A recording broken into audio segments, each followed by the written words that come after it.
Hi, and welcome to this, if you don't mind me asking, webisode, where we're going to be taking a little bit of a look back at some of the conversations we've had in our first series. And just to remind everyone, the aim of this series was to focus on different people's lived experiences of disability. Sharing stories and experiences was a big part of this series, either as a consumer, a citizen at work, in society, or kind of just being a human being, I suppose. In our introduction to the series, Dan and I had a little chat about our own personal lived experience of disability and the commonalities and also some of the differences, and fundamentally why disability really matters to us. And we were playing around with what to call this, and we came up with lots of really good alternatives that were probably not broadcastable. And I think some of them are kind of like the one I've had quite a few times is, so what's wrong with you then? Which I think is always really pleasant, because it's always really nice to be told there's something wrong with you. Have you had any good ones where people have sort of come out with the awful things? I think it's just, isn't it? It always comes back to that thing of people sort of trying to punctuate and get through some of the stigma, because I think we are in a society that it goes one of two ways, which is either really tries to dance around things, in which case you just end up ignoring everything, or you go for the you can't say anything anymore, and you go down a route which is then possibly a little bit more insulting, or just has no tact whatsoever. We launched the series during our annual conference, Are You Being Served? Welcoming disabled consumers. And Lucy had a conversation with Matthew Johnson, who had a great story about how the accessibility features in his phone has impacted his life.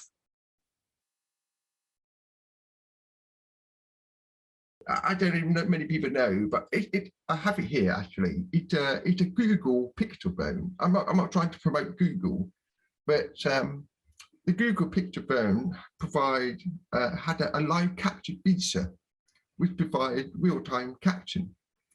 And it provides capture on live streaming media like YouTube, broadcast, radio, all that. And it's great. And then about 2 years ago, they switched on for phone call. And I called my son, who lives in Hong Kong, and I tried it, and he was amazing. I mean, I need to communicate him through Zoom or WhatsApp, but it's quite flat. It's not 3D, and sometimes I had to have to repeat. But with the live caption, and we spoke for about half an hour, and he was just amazing. It really was. And I'm 57, about 2 years ago. Yeah, and for the first time in my life, I was able to call like everybody else, just pick up and phone someone, and it's just wonderful. And able to call my son, and now I call my doctor, my builder, my banker, anybody. Seriously, I use the phone literally every day, where before that I don't. And that is what inclusivity means. Nobody feels left out. It's really, for me, it's a game changer.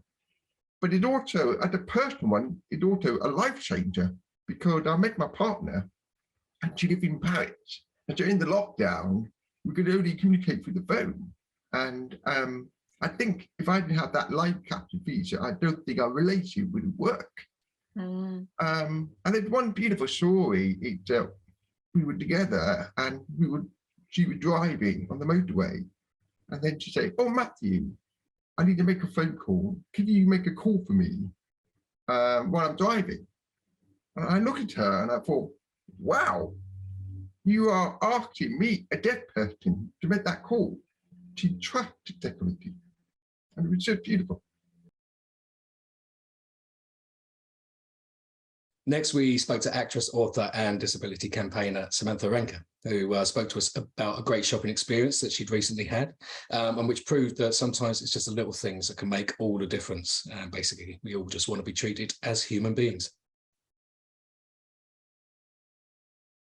So you know, obviously, as we know, disabled people can be discriminated against on the 3 levels. So physical barriers. So for me as a wheelchair user, you know, no step-free access or kind of lifts that are broken, and then communication and information. So how we receive that. So, you know, someone with learning disabilities might not get enough time with their GP to be able to express themselves properly. And then obviously attitudinal barriers. And that's a big one for me. We've already touched upon inspiration porn.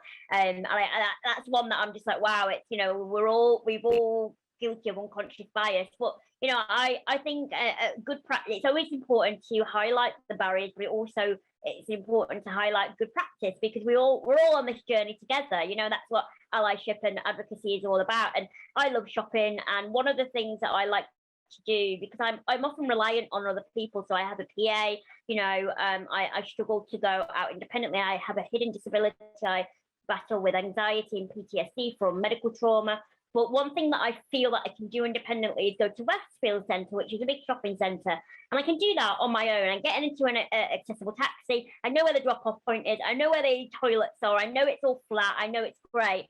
But then sometimes, you know, even within this safe space, so to speak, I do see barriers. You know, I know a lot of the shops had refurbishments, but then they still had the tools incredibly high. It's like, blows my mind. It's like you just spent thousands on like refurbishing.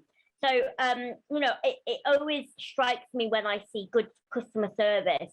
And one experience was in, I believe it was New Look, a fashion shop. And you know what it's like, you've got like, you see loads of things you like pile them up. And I was trying to pile them up onto my lap. And I think things were getting caught, or I was dropping things. And one of the ladies, the what do you call them? What are the Shop assistant? Shop assistants. There we go. I had the German word in my head. I was like, no, that's not the British word. One of the shop assistant came over, and there was no kind of fuss. There was no, you know, rushing over like help the disabled person. It was just a very simple. She was probably, you know, only young. Just came over. She was like, do you know what? Great, give me them, and I'll put them behind the till. And when you want them, they're there. There was no fuss. There was no, are you okay? No patronizing tones, which we often get. There was her. She saw me. You know, some people may say, oh, why should you assume because I'm disabled I need help? But, you know, like literally, I could barely see over over the pile of clothes. Like that was, I think she would have helped anybody in that situation. You know, if a mother was there with a pram trying to pile it onto her. So it was just a very genuine interaction. She preempted my needs. She did it in a no fuss way. She did it in a respectful way, and it was great. And I just thought, gosh, that is good customer service. And you had that sense of she's either had good training, or she probably has someone in her family with a disability. I normally get that sense from people because they get it spot on. One of my favourite moments of the series was hearing Lamondre Pugh's definition of what disability means to him, his unequivocal style, and I still think we could turn everything he says into a motivational poster. Disability for me is just a part of what makes me me. It's nothing positive. It's nothing negative. It is just a part of who I am. It's no different than me having brown eyes and, you know, me being a Black man. It's just a part of who I am. It is not the defining point of Lamondre Pugh, but it's certainly a defining point. And it's funny because so often, particularly in society, we ascribe, you know, negative and positive characteristics to our traits, when the truth is they are simply a part of who we are. And my disability is simply a part of who I am. Now, does it shape my perspective? Does it shape my experience? Absolutely. But so do so many other things that make up my life. The challenge comes in to when that difference in my life meets a barrier or meets a situation in the world. And I have to figure out how to navigate that particular barrier or situation through the lens of whatever the resistance is, whether it be the fact that I'm male, whether it be the fact that I'm Black, or whether it be the fact that I'm a person who has a different way of getting around. So challenges, yeah. Positives, yes. But honestly, it's all a part of my existence. It's all a part of my reality. Michael Vermeersch from Microsoft spoke to us about how being diagnosed changes experiences and misconceptions. And sometimes how people are so afraid to ask what you need, they make something up, and inevitably they just get it wrong sometimes. So with the diagnosis came a couple of tips, and self-advocacy opened my world in the sense that I could actually tell people, and also the reason why, in the sense that people are not mind readers. So they don't know when you have a disability and what you necessarily need, and that's fine. And they definitely don't know when you have an invisible disability. So at one point, there was this, I was going to speak at this diversity and inclusion conference about disability, and things were going a bit fast and not quite as I needed it, wasn't quite clear cut and prepared. And I like to do that. And I know it's better because it gives better results for everybody. And at one point I just tried, okay, I need to convey that I need a bit more information and a bit more clarity. So I said, look, I've got a cognitive disability. You know, I'm trying to understand what's going on here and what we need to do. Could you provide a little bit more clarity, and can we work on that? Just to, you know, not really going straight and say, I need this. You know, that's, I've learned this is how people interact, all that. You say, I just need this. Can we have a little discussion about this? All that faff, right? This is my autism self. And the person came back and said, sure. And he started writing all his emails in capital letters. At which point I'm like, okay, I'm just not going to win here. It's like, but you just see those misconceptions sometimes, and this is not the only one. Heather Lacey spoke about the insults she has experienced over the years and the way disabilities can be perceived differently, especially when you're looking at how she and her partner feel about their disabilities, with one being born with cerebral palsy and the other acquiring their disability. Yeah, insults. I mean, I'm sure every Where to disabled start? person, every disabled person will have come across an insult, sometimes on a very daily basis. But I think for me, the most surprising ones have been, you know, questions of, you know, I don't know how you do it. How could you live like that? And for me, I've been born with cerebral palsy. This is just my life. You know, I've not known any differently prior to that.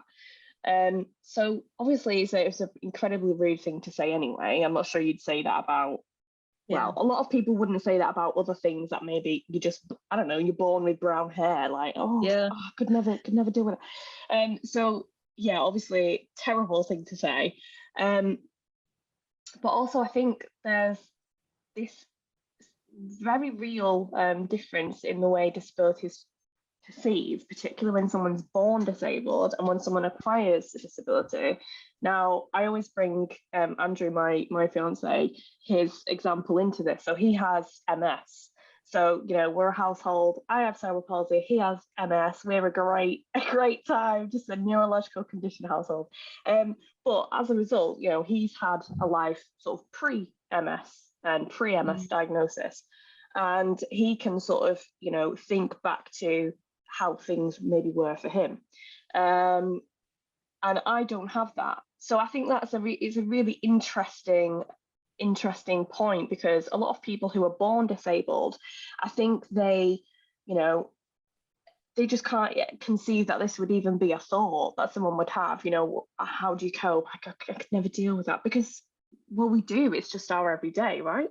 And I think there is a difference in the disability community for people who become disabled and people who have always been disabled, because there is that difference in perception in actual real life as well. You know, they can see what life was like before. So it's a real interesting dynamic. And I think the contrast, I feel like I'm far more along, if you like, in my my disability identity and how I feel about identifying as a disabled person.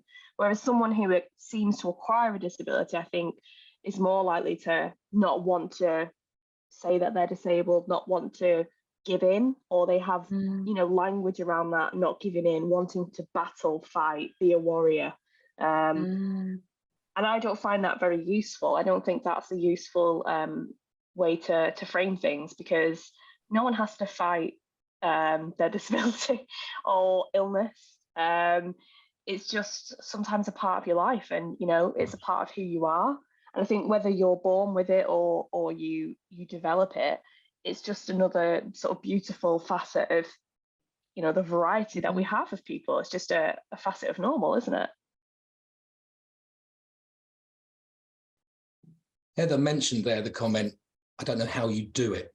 How could you live like that? Which was very similar to comments that we discussed with Chantel Emery, who told us about her experience of raising 3 children with complex needs. I suspect you get kind of a lot of pity from other parents in particular. Oh, you poor thing, how do you cope? Or I don't know how you do it. And I think in many ways it probably comes from a good place. But actually, I think if you've had that 3 or 4 times a day, it actually becomes quite insulting, actually, and quite hurtful, I'd imagine. But how do you find those kind of reactions from people? And do you get much of that, I suppose, is the question. You're absolutely right. Every day.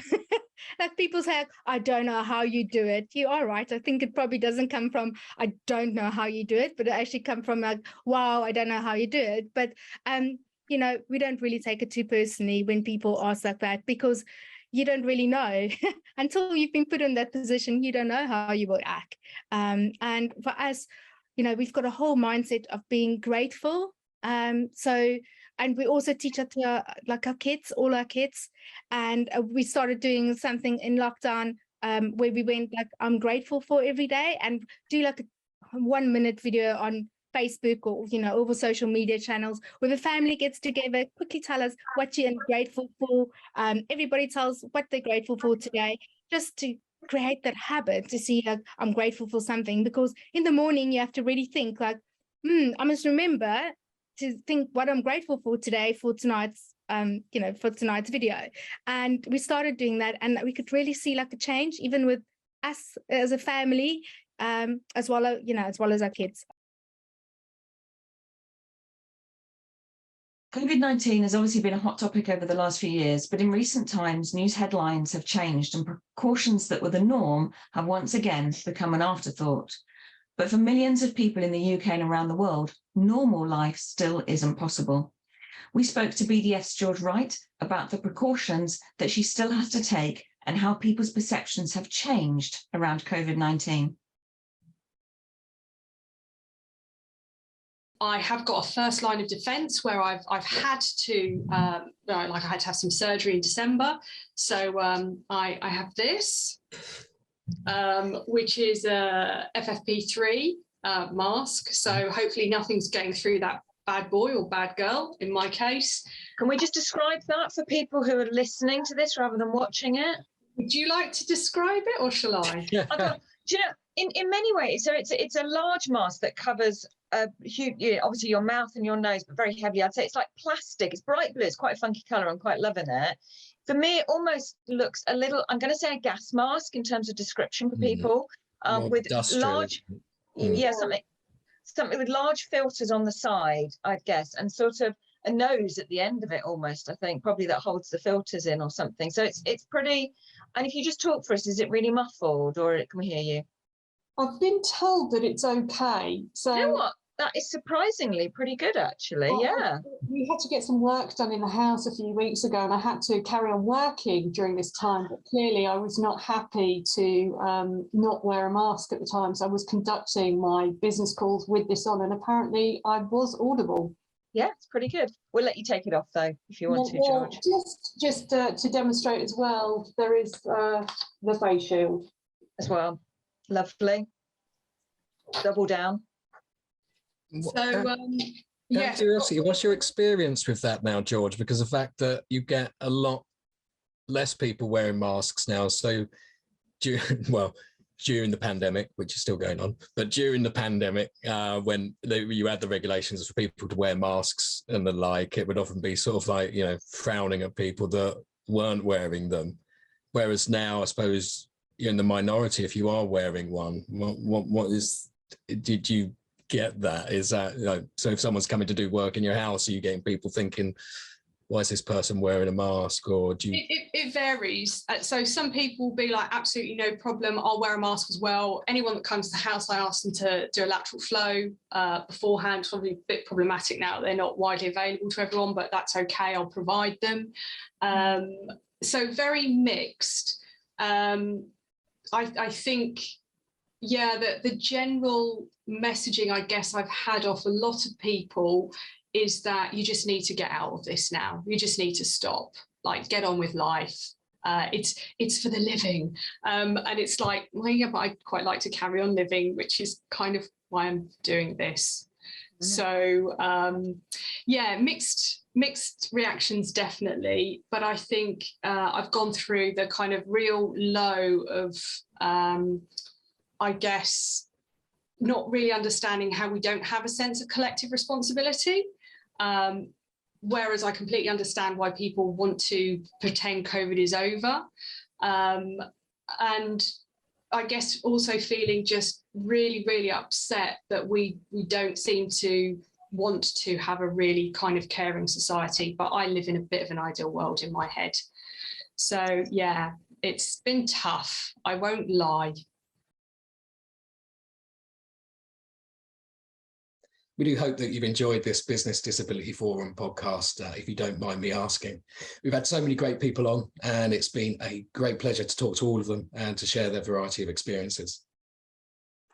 And we're pleased to announce that there are plans for a second season in this series in the near future. If you'd like to be involved or know of anyone that you think should be invited on, please do get in touch with us. And thank you everyone for listening and watching. Thank you for listening.